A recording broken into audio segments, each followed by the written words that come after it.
सभी को मेरा प्यार भरा नमस्कार। आप लोग सब कैसे हैं? I hope all of you are well. आज के वीडियो में हम डिस्कस करने जा रहे हैं सीटेट 2015 का क्वेश्चन पेपर। आज साइंस सब्जेक्ट डिस्कस करेंगे। So you watch this video till and.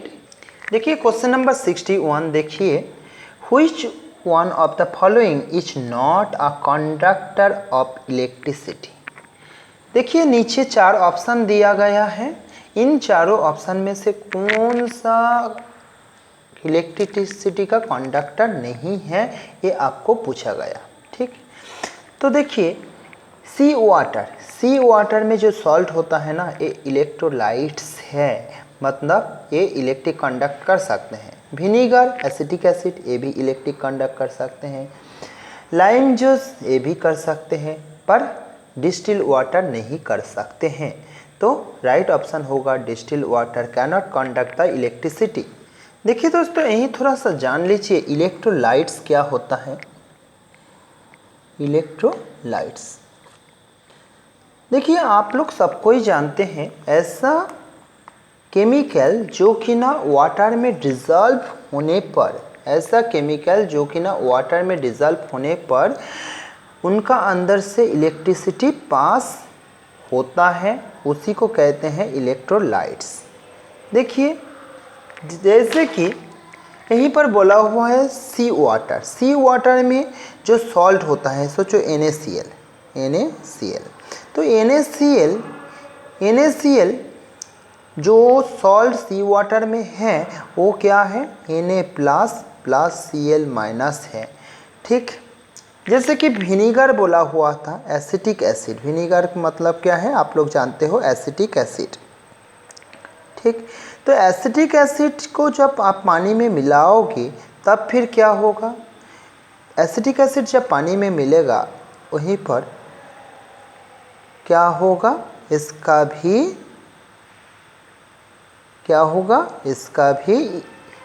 दोनों फैक्टर में, दोनों आयन में डिवाइड हो जाएगा। इसको कहा जाता है कैटायन, इसको कहा जाता है एनायन। इसको कहा जाता है पॉजिटिवली चार्ज आयन को कहा जाता है कैटायन, और नेगेटिवली चार्ज आयन को कहा जाता है anion. Negatively charge ion is known as the anion. ठीक, तो देखिए इसका अंदर में जब आप इलेक्ट्रोड डालोगे, इसका अंदर में जब आप इलेक्ट्रोड डालोगे, इलेक्ट्रोड आप इसका अंदर में जब डालोगे तो ये देखिए ये जो NaCl, Na plus Cl minus, ये क्या होगा, ये इलेक्ट्रिसिटी कंडक्ट करेंगे। अगर ये पॉजिटिव इलेक्ट्रोड है और ये नेगेटिव इलेक्ट्रोड है, मतलब ये पॉजिटिव इलेक्ट्रोड है मतलब ये बैटरी का पॉजिटिव एंड के साथ जुड़ा हुआ है, और नेगेटिव इलेक्ट्रोड मतलब ये बैटरी का नेगेटिव एंड के साथ जुड़ा हुआ है। तो फिर देखिए Na इसके की ओर अट्रैक्टेड होगा और Cl इधर अट्रैक्टेड होगा, और जब ये चीज़ चलते रहेगा तब फिर इलेक्ट्रिसिटी कंडक्ट होगा। इलेक्ट्रिसिटी किधर से किधर कंडक्ट होगा, इधर इलेक्ट्रिसिटी इधर से इधर कंडक्ट होगा, क्योंकि ना इलेक्ट्रॉन का फ्लो नेगेटिव से पॉजिटिव की ओर होता है और इलेक्ट्रिसिटी का फ्लो पॉजिटिव से नेगेटिव के की ओर होता है। देखिए दोस्तों, उसके बाद सेकेंड क्वेश्चन मीन्स 62 में क्या बोला हुआ है। देखिए medium A is optically denser than medium B. Medium A जो है optically denser than medium B. Which one of the following statement is true. ठीक, तो देखिए आपको एक थ्योरी को थोड़ा सा बोल दे रहा हूँ, ऑप्टिकली डेंसर और ऑप्टिकली रेयर मीडियम क्या होता है।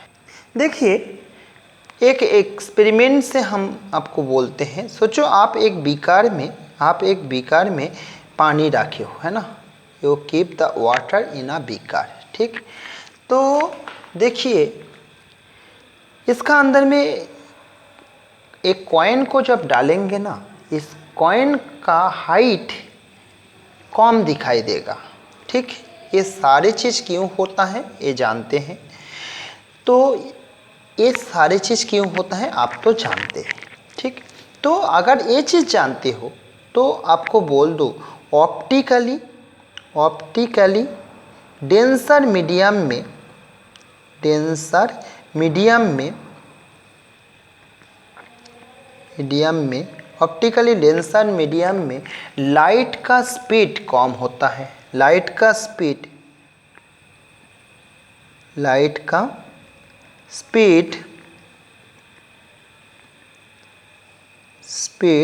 कम होता है, कम होगा। और ऑप्टिकली रेयर मीडियम में, ऑप्टिकली रेयर मीडियम में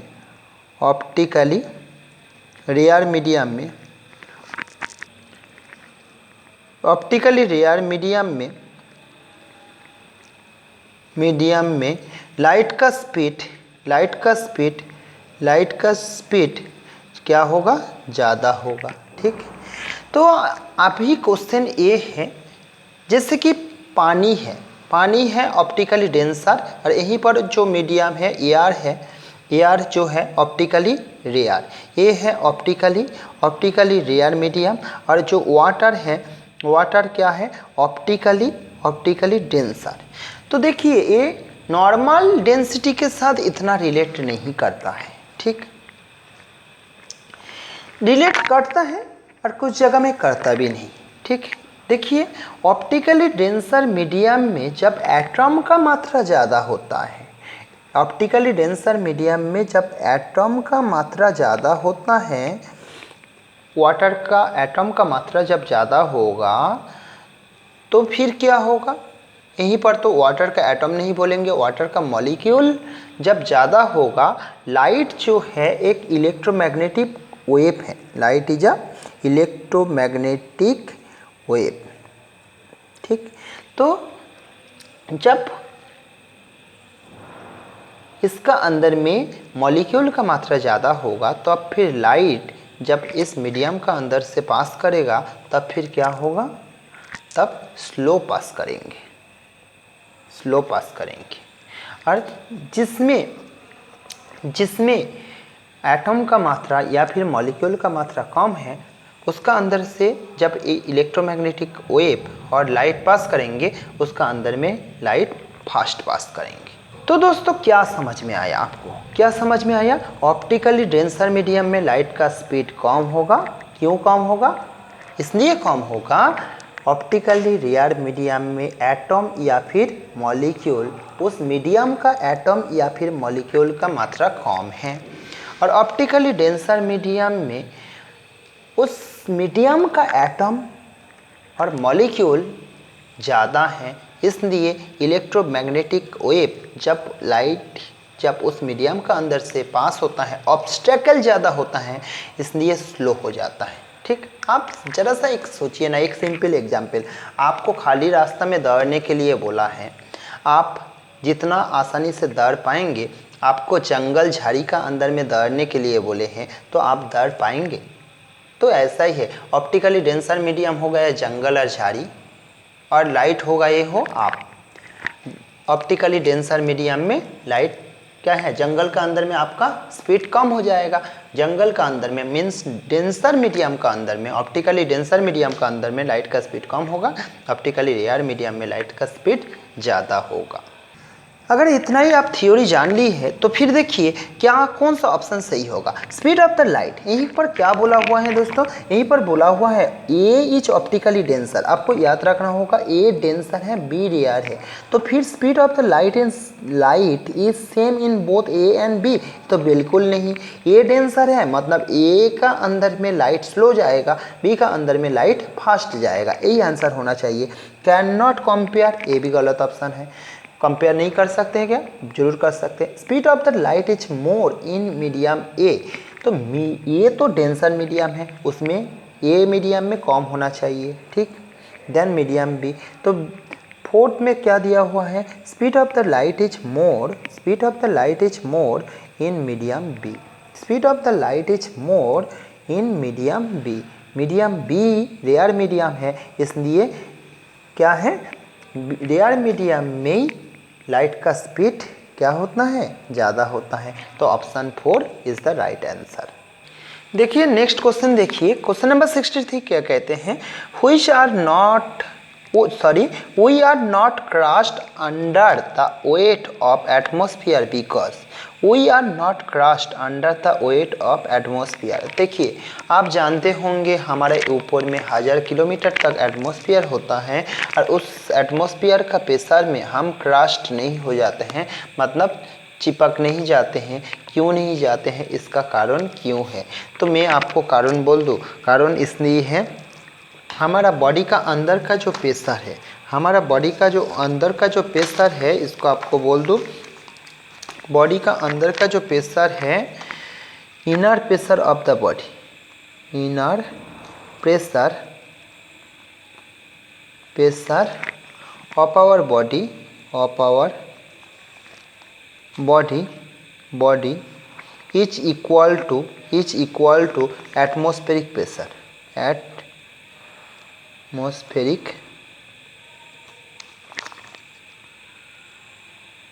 एटमॉस्फेरिक प्रेशर। इसलिए हम लोगों को कुछ नहीं होता है। हमारा बॉडी का अंदर का जो प्रेशर है और बॉडी का बाहर में जो एटमॉस्फेरिक प्रेशर वो इक्वल है, इसलिए कुछ नहीं होता है। ऑप्शन को ढूंढिए। The pressure inside our body is less than atmospheric pressure, बिल्कुल गलत। The pressure inside our body is equal to the atmospheric pressure and cancel the pressure from outside, बिल्कुल सही। Pressure inside our body is equal to the atmospheric pressure and cancel the pressure from outside. तो inner pressure और outer pressure एक दूसरे को क्या कर दे रहे हैं, कैंसिल आउट कर रहा है। नेक्स्ट क्वेश्चन देखिए, a block of iron dropped is a block of iron dropped in a vessel of water sink to the bottom, this is because, मतलब क्या बोल रहे हैं, a block of iron dropped in a vessel, a block of iron dropped in a vessel of water sink in the bottom। मतलब ये है दोस्तों, आप एक भेसल में पानी भरा हुआ है, उसमें आयरन का ब्लॉक डालेंगे, वो आयरन का जो ब्लॉक है उस भेसल का पानी में नीचे डूब जाएगा या फिर भेसल का पानी में क्या हो जाएगा, सिंक हो जाएगा। ठीक, सिंक हो जाएगा। ठीक, आप बताइए क्यों, ये आर्किमिडीज प्रिंसिपल में पढ़े हैं, इसलिए ये श्रिंक हो जाता है।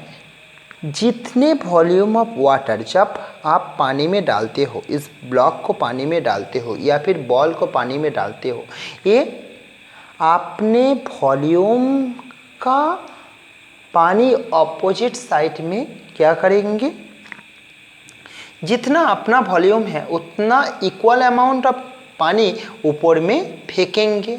और ये जो पानी है, जितना पानी फेंके उसका अगर वेट इसमें से कम होगा तो फिर क्या होगा, यह श्रिंक हो जाएगा। मतलब क्या है, ये जो बॉल है जितना वाटर को बाहर कर दिया, उसका वेट अगर इस बॉल का वेट से कम होगा, है ना, बॉल का वेट से कम होगा, है ना, आयरन बॉल का वेट से कम होगा, वाटर का वेट, जितना वाटर बाहर फेंके हैं उतना वाटर का वेट आयरन बॉल से कम होगा, तो फिर क्या हो जाएगा, श्रिंक हो जाएगा। अभी आपको और एक चीज़ बोल दूँ, according to the Archimedes principle, कब कोई ऑब्जेक्ट फ्लोट करता है, according to the law of flotation, a body is float on the surface of the liquid if the weight of the liquid is displaced by this object is equal to the weight of the body। मतलब देखिए सोचो, ये पानी है, ठीक, इस पानी में एक नाव फ्लोट करता है, एक नाव इस पानी में फ्लोट करता है। क्यों फ्लोट कर पाता है दोस्तों, इसलिए फ्लोट कर पाते हैं, ये जब पानी में रह रहा है, जितना वॉल्यूम ऑफ वाटर ये डिस्प्लेस्ड किया, जितना वॉल्यूम ऑफ वाटर ये नाव डिस्प्लेस किया, उसका वेट अगर पानी का वेट से, उसका वेट जितना वॉल्यूम ऑफ वाटर ये नाव डिस्प्लेस किया, उसका वेट अगर इस नाव का वेट से इक्वल होगा, wait of the body, weight of body, तब फिर क्या होगा, ये ऑब्जेक्ट फ्लोट करेंगे। ये आर्किमिडीज प्रिंसिपल सिंपल है दोस्तों। जितने अमाउंट ऑफ वाटर जब इसमें तैर रहा है, जितना अमाउंट ऑफ वाटर डिस्प्लेस करेंगे, उसका वेट अगर इस बॉडी का वेट से इक्वल होगा, बॉडी का वेट का इक्वल होगा, तब फिर क्या होगा, फ्लोट करेंगे। अगर पानी का वेट इस ऑब्जेक्ट का और बॉडी का वेट से कम होगा, बॉडी का वेट ज़्यादा होगा, तो फिर पानी में श्रिंक कर जाएगा। That is the Archimedes principal. तो दोस्तों आप ही बताइए इसका सही आंसर क्या होगा, सही ऑप्शन खोजिएगा। आपको आर्किमिडीज प्रिंसिपल बोल दिया हो, जब कोई ऑब्जेक्ट को हम पानी में डालते हैं, वो इक्वल अमाउंट ऑफ वाटर, उसका जो वॉल्यूम है, उसका वॉल्यूम का इक्वल अमाउंट ऑफ वाटर वो डिस्प्लेस करते हैं। अगर वाटर का जितना वॉल्यूम ऑफ वाटर वो डिस्प्लेस किया, उसका वेट उस बॉडी का वेट का इक्वल होगा, तब फिर फ्लोट करेंगे। और बॉडी का वेट जितना वॉल्यूम ऑफ वाटर वो डिस्प्लेस किया उससे ज़्यादा होगा, तो फिर क्या होगा, बॉडी नीचे सिंक आउट करेगा। तो देखिए क्या होगा, तो ऑप्शन 1 में क्या बोला हुआ है, wait of the block is less then, wait of the block is less then, wait of the block is less than the weight of the water displace by the block. तो ऐसा होगा तो वो तो फ्लोट करता, ऐसा तो हुआ नहीं। The density of the water is more than the density of the block, density of the water is more than the density of the block, बिल्कुल नहीं, ऐसा तो नहीं होगा। ठीक, अगर ऐसा होता तो फ्लोट करता। ठीक, द वेसल वाटर का डेंसिटी ब्लॉक का डेंसिटी से ज़्यादा है। ठीक, density of the water is more, ऐसा होता, ब्लॉक का डेंसिटी अगर कम होता पानी से, तो फिर क्या होगा, ब्लॉक पानी का ऊपर में तैरता। ठीक, the vessel is not drift through, the vessel is not drift enough to allow the block to float, ये तो हुआ ही नहीं। The weight of the water displace by the block is less than the weight of the block, मतलब block का जो wait है, उस ब्लॉक के द्वारा जितना पानी डिस्प्लेस किया गया उससे ज़्यादा है, ब्लॉक का वेट ज़्यादा है, ब्लॉक का वेट ज़्यादा है, पानी का वेट कम है, इसलिए वो श्रिंक कर गया। Question number 65, which one of the following statement is incorrect, कौन सा स्टेटमेंट इनकरेक्ट है। देखिए, generally voice of a man is shriller than of a woman. ठीक, voice of the man is shriller than the woman, ये तो गलत है। देखिए ये क्यों गलत है, क्या बोला हुआ है, generally voice of the man is श्रीलर, जो मैन का जो वॉइस होता है ना, मैन का जो वॉइस होता है लेस श्रीलर होता है, लेस श्रीलर देन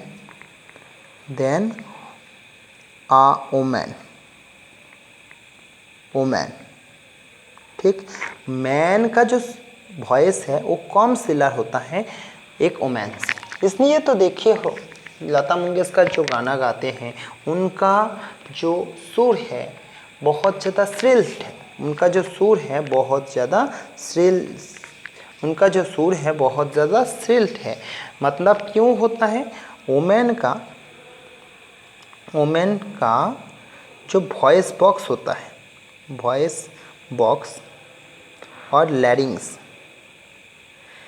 वॉइस बॉक्स और लैरिंग्स होता है, जब वुमेन से साउंड प्रोड्यूस करने का कोशिश करते हैं ना, उसमें फ्रीक्वेंसी ज़्यादा होता है। वॉइस बॉक्स का अंदर में जो वोकल कॉर्ड का फ्रीक्वेंसी मैन से ज़्यादा होता है। वॉइस बॉक्स का अंदर में जो वोकल कॉर्ड होता है, वॉइस बॉक्स का अंदर में जो वोकल कॉर्ड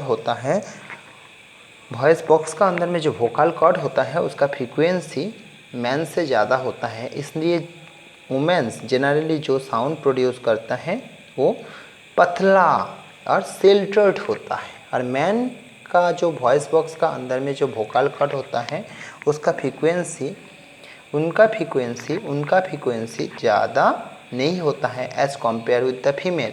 इसलिए क्या होता है, इसलिए मैन का जो वॉइस होता है वो मोटा होता है। तो आपको समझ में आया होगा, ये सारे क्वेश्चन फ्रीक्वेंसी से दिया हुआ है, साउंड चैप्टर से दिया हुआ है। साउंड का फ्रीक्वेंसी का ऊपर में सिल्टनेस डिपेंड करता है। फिर भी देख लेते हैं, birds make high pitch sound, क्योंकि ना हाई पिच साउंड बर्ड्स तो बनाएंगे, बर्ड्स तो करते ही है, क्योंकि ना इसका फ्रीक्वेंसी ज़्यादा होता है। Whereas lion make low pitch roar, lion का जो ये होता है रोर होता है, रोर रोर होता है, वो हाई पिच का नहीं होता है, लो पिच का होता है, क्योंकि ना बर्ड्स का जो साउंड है उसमें फ्रीक्वेंसी काफ़ी ज़्यादा होता है दोस्तों। ठीक, drum vibrate with low frequency, एक ड्रम जब बजता है ना लो फ्रीक्वेंसी होता है, उसका लाउडनेस ज़्यादा होता है ना। ठीक, therefore produce low pitch sound, तो फ्रीक्वेंसी ज़्यादा होगा तो हाई पिच साउंड बनाएंगे, फ्रीक्वेंसी कम होगा तो लो पिच साउंड बनाएंगे। ये भी सही है, लेकिन राइट ऑप्शन ए है। ठीक, इनकरेक्ट पूछा है। ठीक, उसके बाद देखिए ए बी है, ए व्हिसल हैज हाई फ्रीक्वेंसी, एक व्हिसल का फ्रीक्वेंसी हमेशा क्या होता है, ज़्यादा होता है। Therefore it produce the sound with high pitch, एक व्हिसल का साउंड क्या होता है, हाई पिच के इसलिए होता है, उसका फ्रीक्वेंसी ज़्यादा होता है। आइए क्वेश्चन नंबर 66 को देख लेते हैं। There are 2 planets in our solar system which rotate from east to west, मतलब रेट्रोग्रेड मोशन दिखाते हैं। दिस प्लैनेट मरकरी वेनस, बिल्कुल नहीं है ना, Uranus Neptune, Mercury Uranus, Venus Uranus, कौन सा ऑप्शन सही है बताओ। तो आप बताइएगा कौन सा ऑप्शन सही है। इसमें ऑप्शन नंबर 4 वेनस और यूरेनस, ये 2 प्लैनेट रेट्रोग्रेड मोशन दिखाते हैं। देखिए दोस्तों, इसका मतलब ये है हमारे धरती अर्थ भी कौन सा मोशन शो करते हैं, हमारा धरती अर्थ भी, ये अगर सान है, हमारा धरती अर्थ वेस्ट से ईस्ट के की ओर मूव करता है, वेस्ट से ईस्ट के की ओर मूव करता है। ठीक, लेकिन ज़्यादातर प्लैनेट ऐसा ही करते हैं, वेस्ट से ईस्ट के की ओर। लेकिन जो प्लैनेट ईस्ट से वेस्ट के की ओर मूव करेंगे, है ना, उसी को कहा जाता है रेट्रोग्रेड मोशन।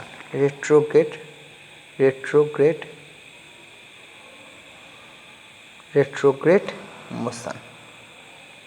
ठीक, और इसमें देखिए वेनस और यूरेनस जो है रेट्रोग्रेड मोशन शो करता है। वेनस और यूरेनस रेट्रोग्रेड मोशन मतलब ईस्ट से वेस्ट।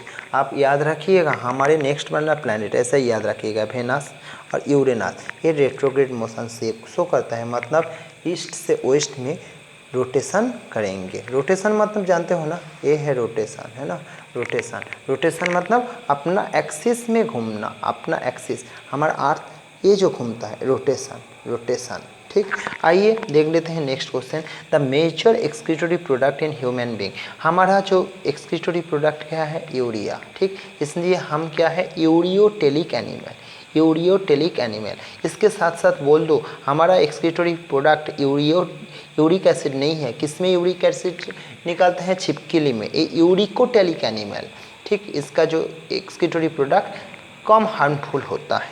ठीक, इसलिए उनका बॉडी के लिए कम हार्मफुल होता है, इसलिए उसमें पानी कम लगता है। और एमोनियम क्लोराइड तो किसी में नहीं निकलता है।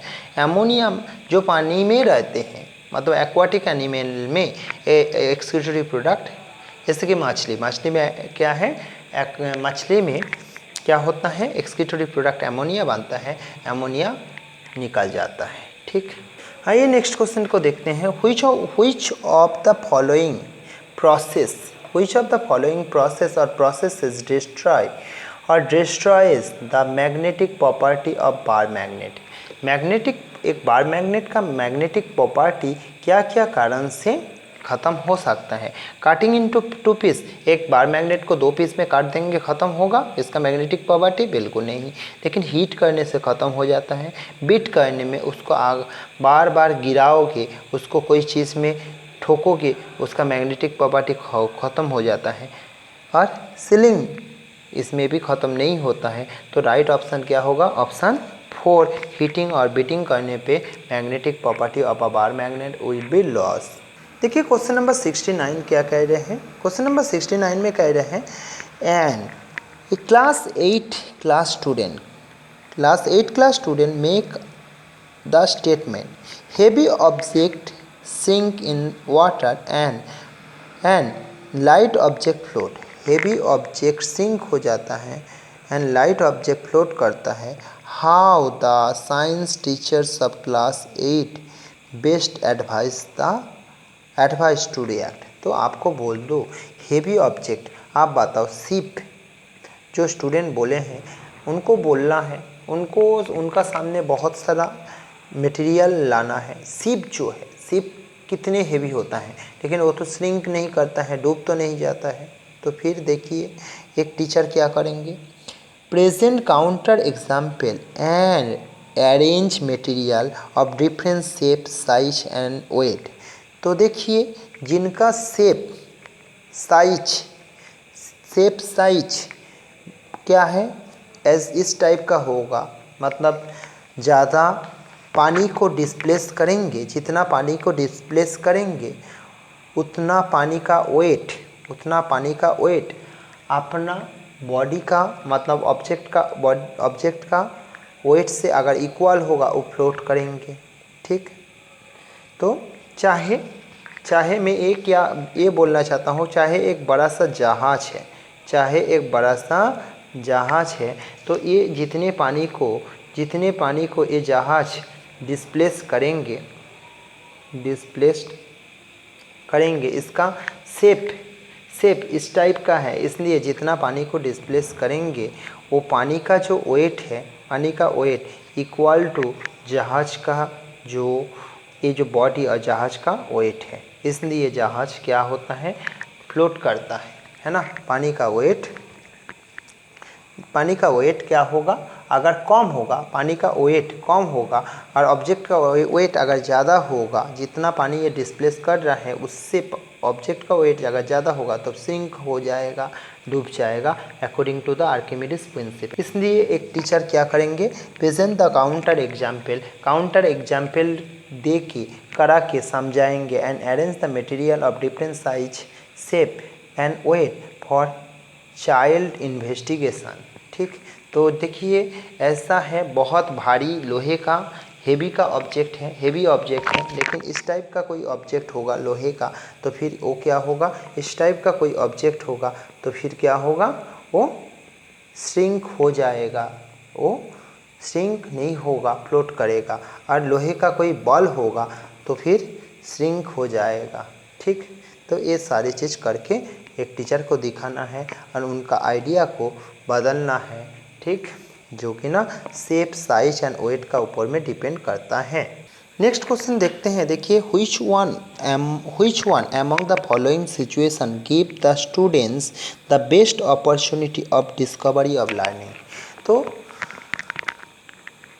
सीखना, कैसे सीखना, खोज करके सीखना, डिस्कवरी ऑफ लर्निंग। ठीक, तो ऐसा साइंस टीचर को ऐसा करना है, बच्चे डिस्कवरी ऑफ लर्निंग करें। ठीक, तो उसके लिए एक साइंस टीचर, आप एक साइंस टीचर हो, आप क्या करेंगे, आप जब साइंस पढ़ाने जा रहे हो इनकरेज करेंगे अपना स्टूडेंट को to investigate factor affecting germination through experimentation. ठीक, एक्सपेरिमेंटेशन, आप बच्चों को बोलेंगे कुछ सीड को कम पानी में रख दो, क्या होगा, जर्मिनेट कर रहा है कि नहीं कर रहा है। देखो कुछ सीड्स को पानी दे दो, लेकिन रेफ्रिजरेटर का अंदर में रख दो, वो जर्मिनेट करेगा क्या, करके दिखाओ, वो सीड नहीं करेंगे। कुछ सीड को पानी में भी रखो, थोड़ा सा पानी टेम्परेचर, और लेकिन उसमें एयर बिल्कुल मत रखो, मतलब एयर टाइट चेम्बर में रखो, तो फिर वो जर्मिनेट करेंगे नहीं करेंगे।